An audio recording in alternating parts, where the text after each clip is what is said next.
আসসালামু আলাইকুম, সবাই কেমন আছেন? আশা করি অনেক ভালো আছেন। তো আবারও চলে আসলাম আপনাদের মাঝে নতুন একটি ভিডিও নিয়ে। আজ এই ভিডিওতে আপনাদেরকে দেখিয়ে দেব, তো আপনার মোবাইল নাম্বারে যদি অন্য কোনো মোবাইল দিয়ে যদি কল ডাইভার্ট করে আপনার নাম্বার দিয়ে, তাহলে আপনি কিভাবে কল ডাইভার্ট আপনি সারিয়ে নেবেন। তো তার পুরো প্রসেসটা আজ এই ভিডিওতে আপনাদেরকে দেখিয়ে দিব। সো ভিডিওটি কন্টিনিউ শেষ পর্যন্ত দেখতে থাকুন। তো অন্য কারো মোবাইল দিয়ে আপনার নাম্বারে কল ডাইভার্ট করেছে, তো সেই নাম্বারে যে কল দেয় সেই কলটি কিন্তু আপনার নাম্বারে ট্রান্সফার হয়ে আসে। তো আপনি না চাইলেও কিন্তু আপনার অনাকাঙ্ক্ষিত কলগুলি কিন্তু আপনি কিন্তু পেয়ে যান। তো তার নাম্বারে যে কল দেয়, তো সেই কলগুলি শুধু আপনার নাম্বারে আসে। তো এটা কিন্তু একটা বড় ধরনের সমস্যা।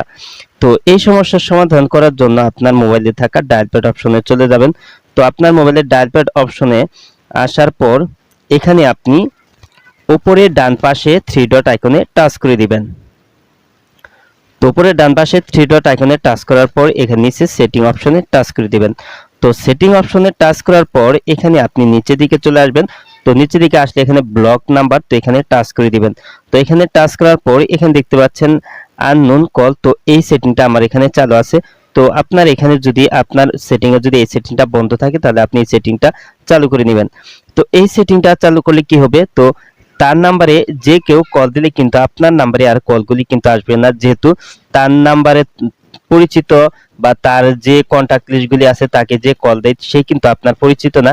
সেহেতু আপনি এই সেটিংটা আপনি চালু করলে কিন্তু তার নাম্বারে যে কলগুলি দিবে, তো সেই নাম্বারের কল আপনার নাম্বারে ডাইভার্ট হয়ে আসলেও কিন্তু আপনাকে কিন্তু সে কিন্তু কল করতে পারবে না। তো কলগুলি কিন্তু আসবে না, কল দিলে কিন্তু ব্যস্ত দেখাবে। তো এটা হচ্ছে একটা সমাধান। তো আপনি যে কাজটি করবেন, এইটার পরিবর্তে আপনি আরেকটি কাজ করতে পারেন। তো সেক্ষেত্রে কিন্তু আপনার তার মোবাইলটি কিন্তু আপনার হাতে নিতে হবে। হাতে নেওয়ার পর এখানে ডায়াল প্যাড অপশন থেকে আপনি এখানে তার মোবাইল থেকে আপনি টাইপ করবেন ##002#। তো তার মোবাইল থেকে আপনি ##002#। তো এই কোডটি উঠিয়ে আপনি যে নাম্বার দিয়ে কল ডাইভার্ট করেছে, যে সিম ব্যবহার করে, তো সেই সিমে কিন্তু আপনি এই কোডটি টাইপ করে আপনি ডায়াল করে দিবেন। তো তারপর কিন্তু আপনার তার নাম্বারে কল করলে কিন্তু সেই কল কিন্তু আর ডাইভার্ট হয়ে কিন্তু আপনার নাম্বারে কিন্তু আসবে না, কল ডাইভার্ট কিন্তু ক্যান্সেল হয়ে যাবে। তো দেখতে পাচ্ছেন এখানে কিন্তু ক্যান্সেল হয়ে গেছে কল ডাইভার্ট। তো এর পরিবর্তে আরেকটা সেটিং আছে, তো এটাও করতে পারেন। তো তার মোবাইল কিন্তু আপনার হাতে নিতে হবে। তো তার মোবাইলটা হাতে নেওয়ার পর উপরে ডান পাশে থ্রি ডট আইকনের উপর টাচ করে দিবেন, তারপর এখানে নিচে সেটিং অপশনে টাচ করে দিবেন। তো সেটিং অপশনে টাচ করার পরে এখানে আপনার কলিং সেটিং অপশনে টাচ করে দিবেন। তো কলিং সেটিং অপশনে টাচ করার পর আপনার যে নাম্বারে সে কল ডাইভার্ট করেছে আপনার নাম্বার দিয়ে, তো সেই সিমের আপনি এখানে সিমটি সিলেক্ট করে নেবেন। তো আমি সিমটি সিলেক্ট করে নিচ্ছি। তো আমি রবি সিম সিলেক্ট করে নিলাম। তো সিম সিলেক্ট করার পর এখানে নিচের দিকে চলে আসলে দেখতে পাচ্ছেন কল ফরওয়ার্ডিং, তো এখানে আপনি টাচ করে দিবেন।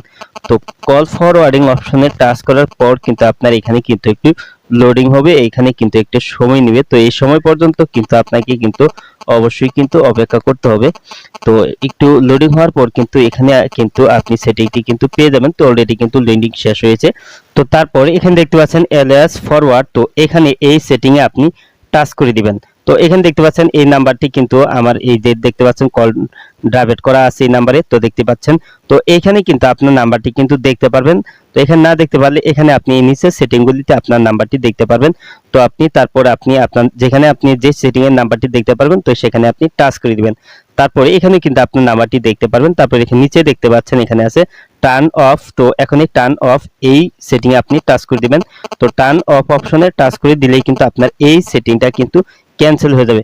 তো এই সেটিংটা কিন্তু অবশ্যই কিন্তু যার মোবাইল দিয়ে আপনার নাম্বারটি ডাইভার্ট করেছে, তো সেই মোবাইলটি হাতে নিয়ে কিন্তু আপনাকে এই সেটিংটি কিন্তু এখান থেকে কিন্তু বন্ধ করে দিতে হবে। তারপর কিন্তু আপনার নাম্বারে কিন্তু আর কোনো কল আসবে না। তো তার নাম্বার থেকে বা তার নাম্বারে যদি কেউ কল করে, সেক্ষেত্রে কিন্তু আপনার মোবাইল নাম্বারে কিন্তু আর কোনো কল আসবে না। তো এভাবে কিন্তু আপনি খুব সহজেই কিন্তু আপনার নাম্বার দিয়ে যদি অন্য কেউ কল ডাইভার্ট করে আপনার নাম্বারে কল ট্রান্সফার করে, তাহলে আপনি এই তিনটি সেটিং করার মাধ্যমে কিন্তু আপনি কল ডাইভার্ট কিন্তু ক্যান্সেল করে নিতে পারবেন খুব সহজেই। তো আজ এই ছিল ভিডিওটি শেষ পর্যন্ত দেখার জন্য আপনাকে অসংখ্য ধন্যবাদ। ভিডিওটিতে অবশ্যই লাইক দিবেন, আর কিছু জানা থাকলে কমেন্টে জানিয়ে দিবেন। আর আপনি আমার এই চ্যানেলে নতুন ভিজিট করে থাকলে এরকম ইন্টারেস্টিং ভিডিও পেতে অবশ্যই অপেন্টিক বিডি ইউটিউব চ্যানেলটি সাবস্ক্রাইব করে পাশের বেল আইকনটি বাজিয়ে দিবেন সবার আগে নতুন ভিডিওর নোটিফিকেশন পাওয়ার জন্য। তো পরবর্তী ভিডিওতে আবার আপনাদের সাথে দেখা হবে, ততক্ষণ পর্যন্ত ভালো থাকুন। আল্লাহ হাফেজ।